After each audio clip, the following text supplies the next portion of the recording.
जय हिंद साथियों, स्वागत है आप सभी का शाइन वाईटी क्लासेस में। हिंदी शॉर्ट हैंड की प्रैक्टिस डिक्टेशन 100 शब्द प्रति मिनट गति से डिक्टेशन 5 सेकंड में शुरू होगी। स्टार्ट।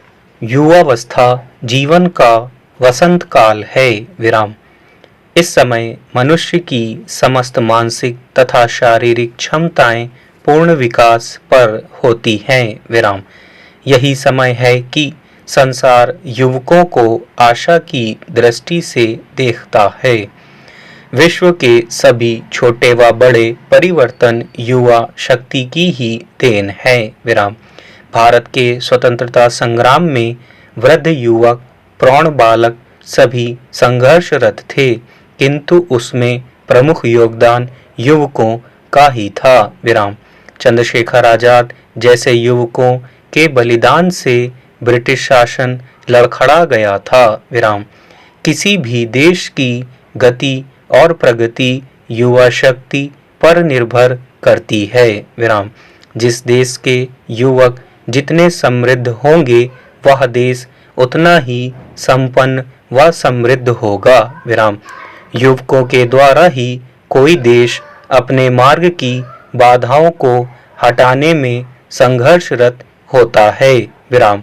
हिरोशिमा और नागासाकी पर अणु बम गिराया गया था। विराम। 4 कोस के व्यास में वहां कुछ भी नहीं बचा था। विराम। आज वह स्थान पुनः लहलहा उठा है। विराम। यह युवा शक्ति के बल का ही चमत्कार है। विराम। पूरे विश्व का इतिहास उठाकर देख लीजिए, सर्वत्र युवकों का ही साम्राज्य है। अतः हम कह सकते हैं कि युवक ही देश की नींव होते हैं। वे ही किसी देश की संपत्ति और शक्ति होते हैं। विराम। देश मशीनों के बल पर आगे नहीं बढ़ता, बल्कि युवा शक्ति के बल पर आगे बढ़ता है, चढ़ता है और फलता फूलता है। विराम। जिस देश के युवक जैसे होंगे, वह देश भी वैसा ही होगा। विराम। युवक किसी देश के सच्चे दर्पण होते हैं। विराम। यह कोई अतिशयोक्ति नहीं है कि भारत हमेशा से युवकों का देश रहा है। विराम। हमेशा ही धर्म, दर्शन, साहित्य, कला और विज्ञान के क्षेत्रों में युवकों ने ही नए रास्तों का निर्माण किया है। विराम। इतिहास बतलाता है कि जब कभी हमारी युवा शक्ति शिथिल, विलासी, निष्क्रिय और पथभ्रष्ट हुई है, तब देश का पतन हुआ है। किंतु यह भी उल्लेखनीय है कि पतन के उस गर्त में से निकलने का काम भी युवकों ने ही किया है। विराम। वर्तमान भारत के पास भी युवा शक्ति का अक्षय भंडार है। विराम। इस भंडार का केंद्र भारत की विभिन्न शिक्षण संस्थाएं हैं। विराम। ऐसी स्थिति में जब हम युवा शक्ति की बात करते हैं, तो हमारा तात्पर्य उन्हीं युवकों से होता है जो विद्यार्थी के रूप में विद्यालयों और महाविद्यालयों में दिखाई देते हैं। विराम। शिक्षा के प्रचार और प्रसार के कारण पढ़ने वालों की संख्या में निरंतर वृद्धि होती जा रही है। विराम। आज भी युवा शक्ति की स्थिति का ज्ञान हमें तभी हो सकता है जब हम शिक्षा पद्धति के स्वरूप को जान लें। विराम। हमारे देश में व्यावहारिक शिक्षा के केंद्र बहुत कम हैं। विराम। सर्वत्र किताबी ज्ञान पर बल दिया जाता है और वह ज्ञान भी इस ढंग से दिया जाता है कि उससे छात्र के व्यक्तित्व में कोई भी विकासोन्मुखी परिवर्तन नहीं आता है। विराम। जो कुछ पढ़ाया जाता, जिस ढंग से पढ़ाने वाले हैं, जिस तरीके से पढ़ाया जाता है उससे छात्र के व्यक्तित्व में विकासोन्मुखी परिवर्तन कम दिखाई देता है। विराम।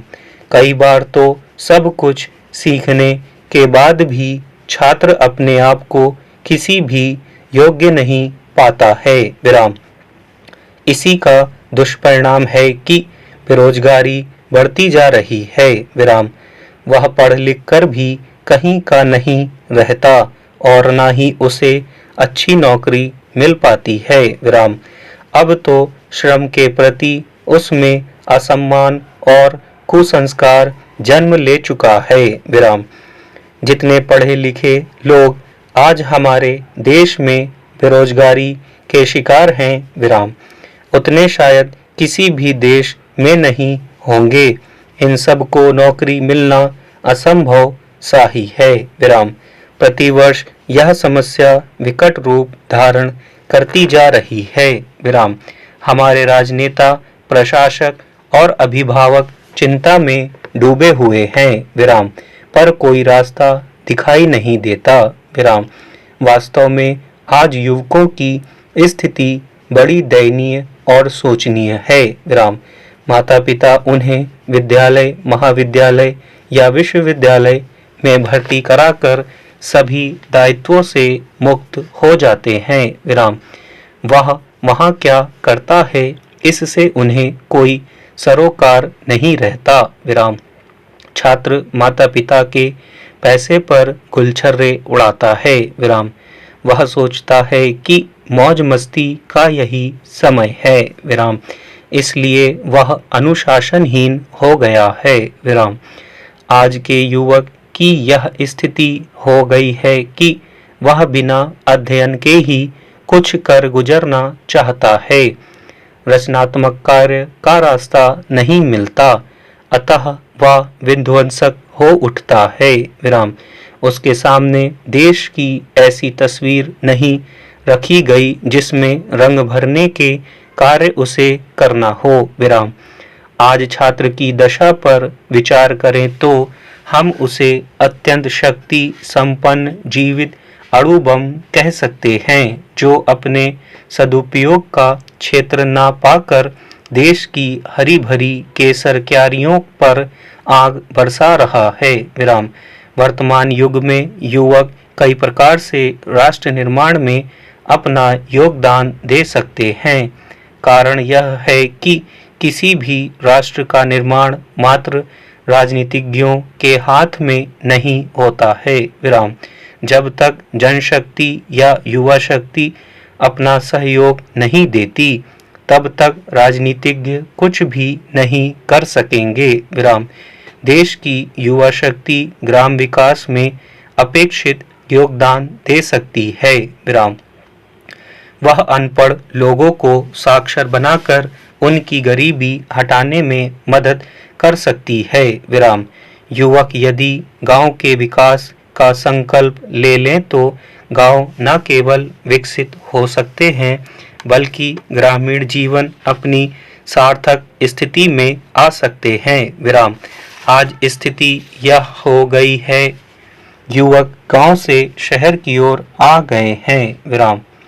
गांव में चंदू कहा जाने वाला युवक शहर में आकर शिक्षा प्राप्त करके चंद्र कुमार बन जाता है। विराम।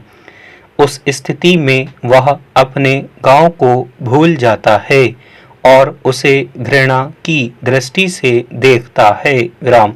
युवक शहर में शिक्षा प्राप्त करके गांव की ओर जाए, वहां औषधालय खोले, विद्यालयों में पढ़ाए और पुरुष और महिलाओं को परिवार कल्याण के लिए कार्य करने की प्रेरणा दे तो राष्ट्र के निर्माण में बहुत बड़ी भूमिका निभा सकते हैं। विराम।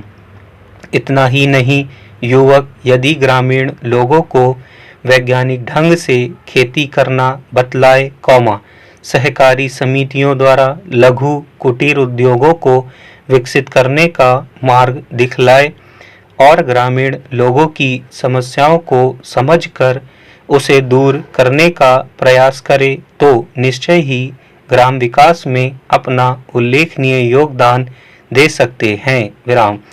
युवा शक्ति के अक्षय स्रोत हैं। ऐसी स्थिति में उन्हें मनोवृत्ति में पराधीनता मुद्रा नहीं लानी चाहिए।